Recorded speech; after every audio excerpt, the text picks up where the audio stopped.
Hi, and welcome to the Senior Network. I'm your host, Greg Fulton, today joined by Nancy Rosen, Human Resource Director right at home. Glad to have you. Thank you. Good morning. And Dr. Brulard, Medical Director, Hospice Care of the Lowcountry. Glad to have you back. Pleasure to be here. Well, it's the holidays, guys. We've been talking a lot of subjects prior to the show. But tell us a little bit more, because I'm intrigued about the role of a medical director in hospice. Okay. The medical director has multiple jobs in providing care to our hospice patients. One of the most important is to be sure the medical care is appropriate. So you need a physician for that. Right. And the other part is to be part of a team. And I like to look at our team as the spokes of an old-fashioned wheel. Every spoke is important to make that wheel turn properly. And of course, the center of the wheel is the hub, and that's the patient. So I'm one of the spokes.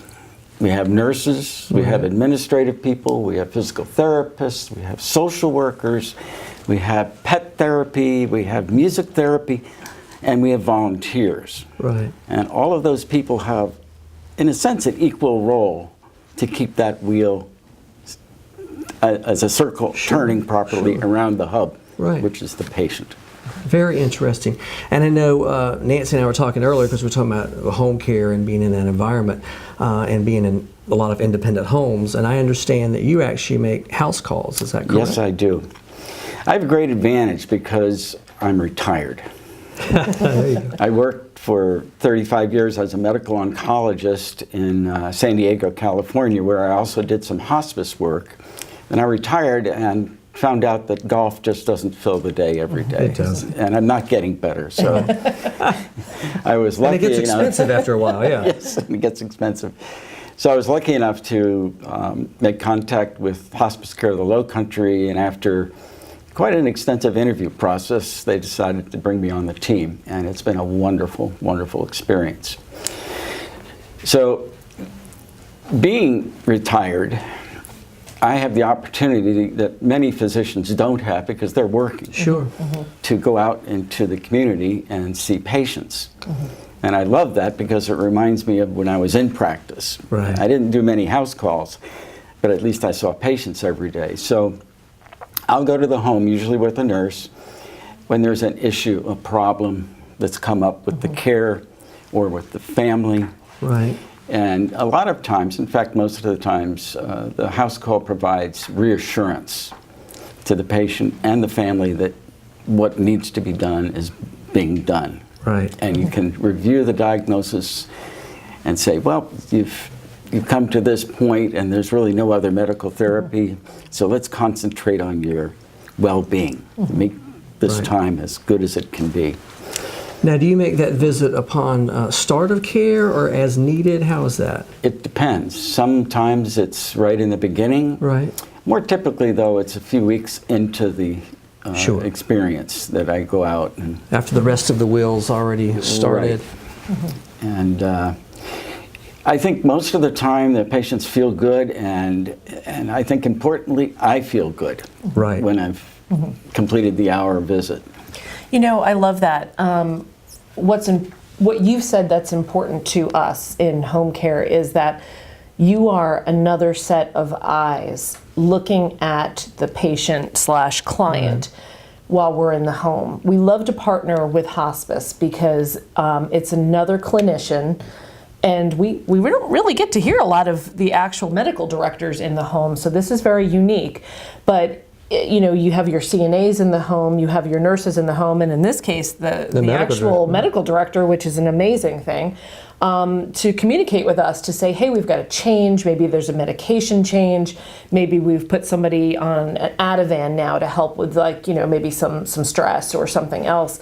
And to communicate with us, we've got a little something different going on, just keep a heads up. So that's very valuable to a company like ours. Yes. I'm glad you mentioned medications, because often we'll get patients who are on what I call polypharmacy. They've been sick for a long time, they've had a lot of problems, and they just are on 15 drugs. Right. And so in working with the nurses, we can sometimes pare down the number of drugs that they're taking, which actually makes them feel better. Yeah. Right. Well, they have Funny. your expertise to go in there and do that. I mean, really, and just from a standpoint of thinking through that, and you mentioned it because we don't see a lot of that. I mean, just making the family feel comfortable, the patient themselves, having a doctor standing there in their home, I mean, that goes a long, long way. Well, it's a sign of respect to the patient and Absolutely. the Yes. importance of them and what we're doing for them. Very exciting. Well, I know Hospice is very glad to have you, and we're very glad to have you in this community, I know. Thank you. Now, how long have you been here now with Hospice? With Hospice, about a year, and Wow, I've time lived goes. here for about little over 2 years. Very interesting. And Nancy, speaking of that, because you brought up a great point about the nurses and the care in the home and so forth. With Right at Home, obviously home care, we get in situations a lot where we are with hospice folks. Tell us a little bit about that relationship in the Yeah, home. certainly. So we'll get a lot of phone calls from new clients, family who are saying, we have just decided to go with a hospice agency, and we've made that decision. And now we need some supportive services from home care. So hospice will come in X amount of times per week to assist with these types of services, but we're going to need someone maybe to stay overnight with mom or dad. And what they'll do is retain us to do those services. And then what we'll usually do is call the office, your office, and then ask, what are the goals? What are the expectations? Where is this person in this stage of life? Are we thinking this person might be imminent? Should there be music therapy?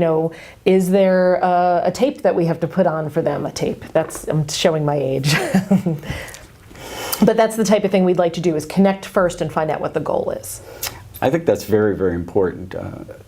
We're an aging population, particularly here in the Hilton Head area. And often you'll have a patient who just has one caregiver. Yeah. And so having you folks come in and fill in the gaps is extremely important. Hold that thought. We're going to need to take a quick break. Stay with us. We'll be right back.